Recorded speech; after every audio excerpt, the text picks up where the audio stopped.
It was not an angel that Jacob wrestled in Genesis 32. It was God himself. In particular, it was the Son of God that Jacob wrestled in Genesis 32, which we covered in Bible in 1 year. Now, when you're reading through this famous account, first of all, the one who jumps Jacob in the dark is described as a man. But then when you keep reading to the end of the story, Jacob describes him as God. I've seen God face to face. So he appears in the form of a man, and yet this is God himself.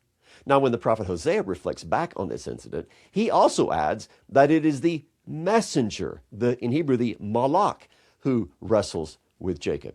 So he's described as a man, as a messenger, and as God himself. Now, who would this be? Well, it's the same one who appears multiple times in Genesis and Exodus and other places in the Old Testament. He's sent by God, often appears in human form, and when he shows up, he's called God, he's worshiped as God.